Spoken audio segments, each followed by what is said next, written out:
Hey guys, what's going on? Welcome back to the channel. Today we've got a little bit of a different video for you. Today I kind of woke up thinking about Call of Duty and how we have Modern Warfare 2 2022 about to release here at the end of October. And it's just kind of hit me like, dude, we're going on 20 years of COD games like being consistently released. And then I realized, oh yeah, because of this potential Activision buyout, and then how poorly the sales of Vanguard and Black Ops Cold War were, and the reception of the games were, basically there's not going to be another Call of Duty after this one for 2 years. And it just made me realize how we're kind of at the end of an era with first-person shooters. In regards to the Call of Duty franchise, even other games like Halo. Look at Halo. It has fallen so far. Like, you know, I had a lot of faith in Halo Infinite, and I made a video on it the other day on my TikTok. It's real short. If you guys haven't followed me over there, it's just the same exact. My ad is Redbeard Plays. And, but anyways, I made a short video on it, and it's just live service, I truly believe, has ruined the modern day video game experience. I truly believe live service is a lie. I don't think that majority of developers that promise live service are going to actually deliver on what they promise, because they understand they can dump all their resources into whatever their launch day content is. And then they can promise, hey, in 6 months we're going to add this. Here's the reality of video games. People spend $60 on a game. They play the game. If the game is a good experience, they're going to play that until they're burnt out on it, and then they're going to move on to the next big release. And I think game developers know that. They understand that once Joe Blow is done playing the campaign and he gets burnt out on the multiplayer, he's not really going to care about our game anymore. So, hey, let's get the bag. Let's get the content initially out there. And then, hey, if our player base falls off, we don't really have to deliver on what we promised, because they're not going to play the game anyways. And I feel like we've seen that with Cyberpunk, with the multiplayer update that they promised that has been canceled. I think we've seen that with Halo Infinite, with the split screen co-op that they canceled, and that was what my TikTok short was about. It's not that I don't understand that a lot of people aren't going to use split screen co-op, because a lot of people play multiplayer games online. It's the fact that they made the promise, and that I've put off playing the game to play it with my roommate, old school, in the living room, having some beers, chilling out, having a good time. And we can't do that now. Whenever this whole entire time, we both have Game Pass, and we could have just played it via PC online. And, you know, the whole point is, though, don't promise it if you're not going to deliver it with the game. And I think everybody agrees whenever I say that, because I don't like spending 60 or 70 bucks and then getting half of a product that I paid full price for. I feel like, in a way, that if I pay 70 bucks, you give me half of a game and then pull out halfway through because not enough people are paying to justify you dumping more money and resources into making that part of the game, you should give people back 50% of their money, because they paid for that and you're not giving it to them. But that's a different topic for another day. What I want to focus on today is the Call of Duty franchise. And I know some of you are like, oh my God, Dan, stop talking about Call of Duty. You talk about it on your stream. You play it all the time. I understand, but you guys have to understand, I'm 30 years old. I just turned 30 in May. I've been playing this game, this franchise, since Call of Duty 3. As far as consistently. That was like my first... No, I'm so sorry. That's incorrect. Call of Duty 2 was my very first COD game that I went into a store and I bought. It was Call of Duty 2, Big Red 1. It was for the PlayStation 2, because I did not have an Xbox back then.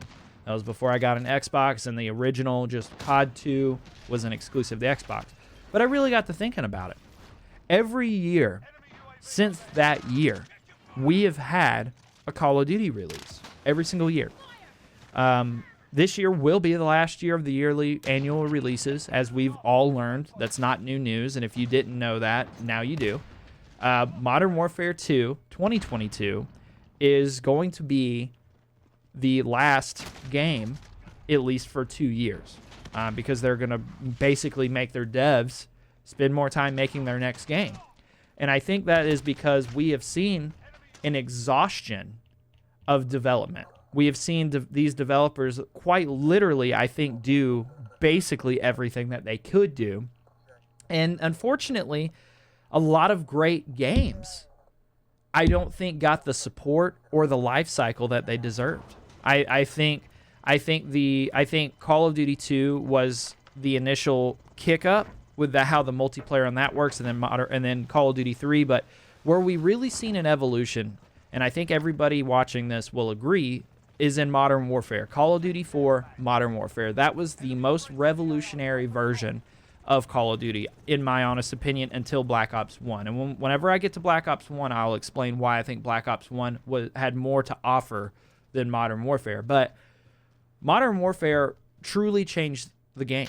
And I think everybody knows that. With the kill streaks, the concept of the kill streaks, the perk system, even the map design was amazing on these games. Same with Modern Warfare 2. You know, and Modern Warfare 2, I will say, is my favorite Call of Duty of all time because it was broken, it was unbalanced, it was fun. That was the point of why I loved playing Modern Warfare 2 so much. They didn't focus on trying to balance a gun every single week. They didn't focus on putting a patch out because some guy on Twitch was crying about, you know, the fire rate or the damage, the DPS of, you know, whatever gun. There was no metas. I mean, there was, but you could be pretty much good at the game using any gun in the game if you knew how to use it.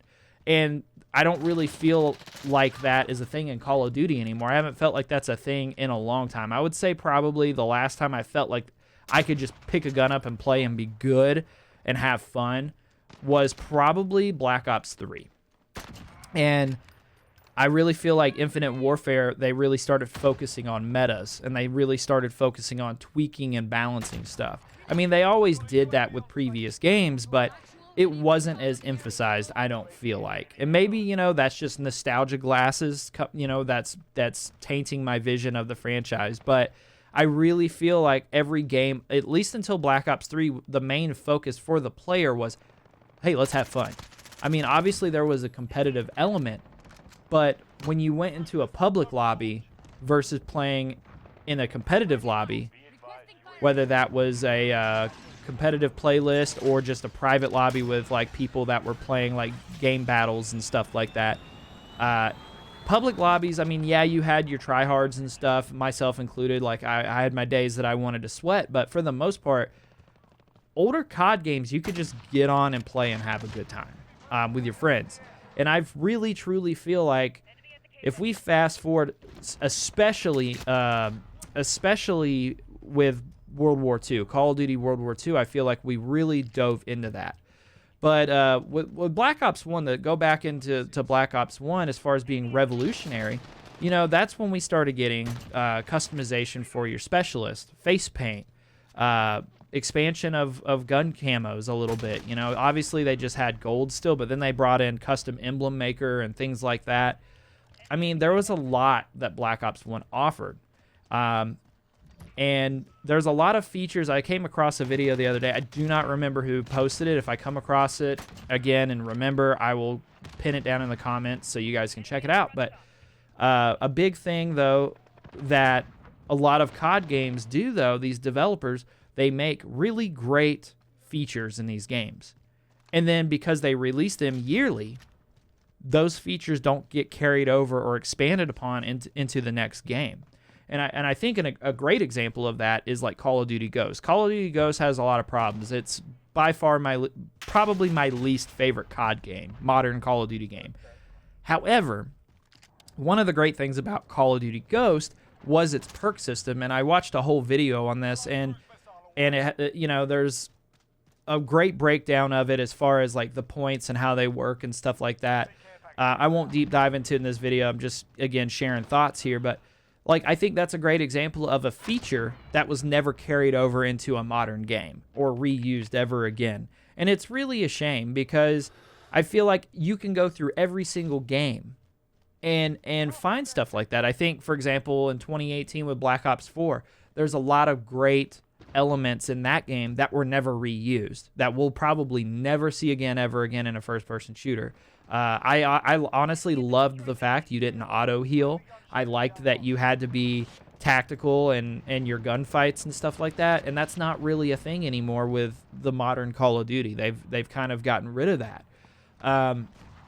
But I think what we're about to see, though, and what I really hope that we see, because if we fast forward all the way to Call of Duty Vanguard basically took everything that they promised and threw it out the window when their sales tanked.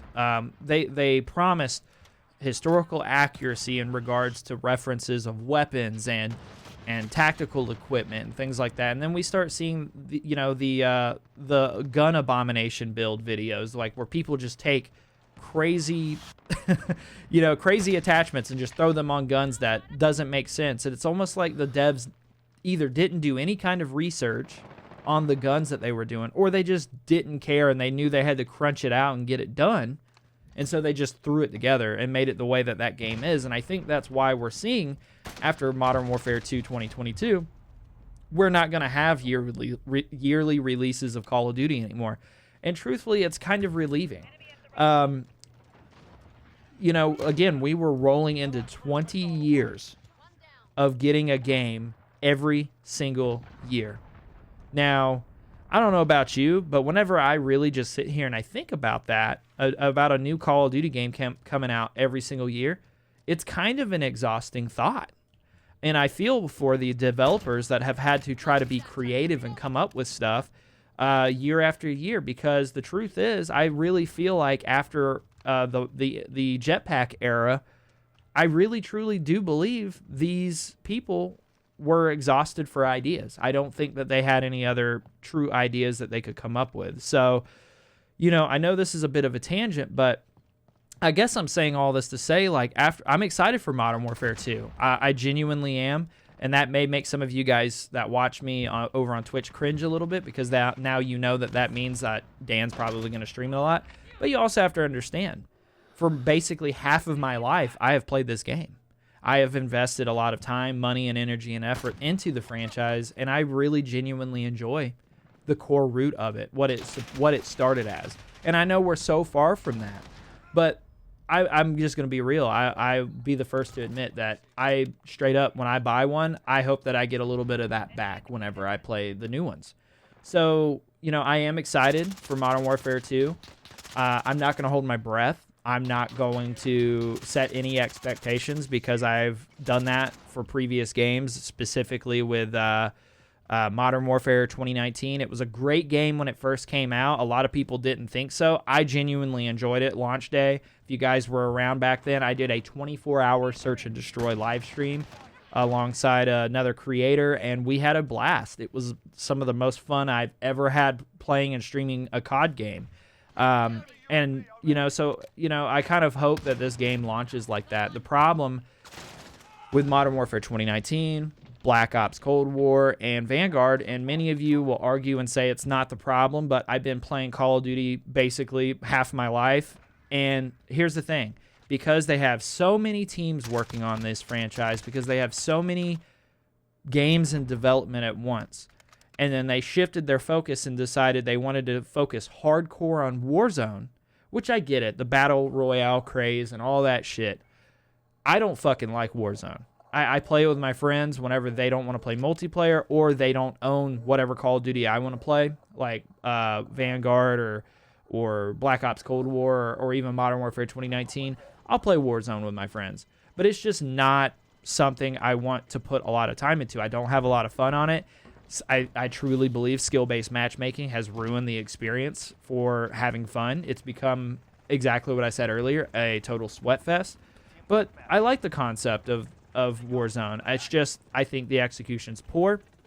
And what I like about the fact that we're getting bi-yearly release, or I'm sorry, not bi-yearly, a release, I guess, after 2 years, whatever the next Call of Duty is going to be, I really hope that they take the time to develop the game, be creative, take it as an opportunity to start fresh, listen and hear feedback, and give the player what they're actually asking for.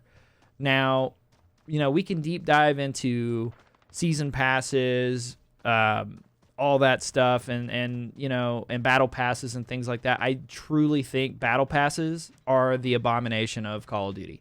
And some people will argue the same about season passes, but here's what I liked about season passes. At the time, I hated it. I will be the first one to tell you, I used to think battle pass was the way to go. And I like to admit whenever I'm wrong and take ownership of that type of stuff. And why I think I was wrong, I think modern day Call of Duty is a prime example. We have now where if you want a skin or a gun or something, but you don't want to actually work to get the gun, you have to spend 25, 30 bucks in the store to buy a camo or a skin or a variant or whatever. I mean, you guys know what I mean whenever I say that. But if you go all the way back to, hell, Black Ops 2, I think Black Ops 2 or Ghost is a primary example of season passes done right. You pay up front 50 bucks. You get 4 expansion packs. Every single expansion has 4 brand new unique maps. Now, whether they were good or not is debatable based on the game, and that's the truth. But usually, especially in later games like Ghost or World War II or even Infinite Warfare, you buy the season pass, new content dropped, you get a new gun, you got new camos, you got new maps, and you were guaranteed 4 new maps. If you're a zombie player and it was a Call of Duty that had zombies, you got a brand new zombie map, you got a new gun, you got new specialists possibly, depending on the game, and you got 4 new maps. And you knew what you were getting when you paid for it. But then you go into modern Call of Duty, all of our new maps are just fucking remasters from old games from 10, 15 years ago. Shit that nobody's asked for. And my other thought on it too is what I'm really excited to see with Modern Warfare 2 is the fact that now, I mean, yeah, they've increased support for like Modern Warfare 2019. They guaranteed, you know, 2 years of support out of it. Same with Black Ops Cold War. But now we truly have 2 years of support for Call of Duty, because here's the thing. Activision's still going to want them to sell Modern Warfare 2 a year and a half after release. They're going to still want copies of that game sold. So they're going to have to properly support the game. And so I know this has been a longer video. I just wanted to get those thoughts out there because I think about this all the time as far as gaming is concerned. And I remember hearing friends say, well, I quit buying them because they're just the same game year after year. And if I want to play it, I have Modern Warfare 2, like the old one, or I have Modern Warfare 3 and plutonium mods and stuff, and the experience is better. And you know what? You're absolutely right. But I don't want to see the franchise die. I truly don't. I just want it to be improved upon. I want the player experience to be put first when the game is being developed. And I think that focus was lost years ago. And I think anybody that still plays it, even if it's casually like I am now, I'm more of a casual player now than I used to be, it's fallen really hard. And I really hope that they take this as a serious opportunity to focus in on improvement and actually properly supporting the game for multiple years. But anyways, guys, I know this was a super long midday thoughts, conversation video, whatever you want to call it. But I don't know. I just had this on my mind. I was about to head out to go do a little bit of work. And then there is going to be a stream later tonight, just so everybody knows. Should be on around probably 9 o'clock or so is when I should be live. So if you guys want to stop by the stream and chat about this, I'd love to see what you guys think. Otherwise, you guys have a great rest of your day. And yeah, that's all I have.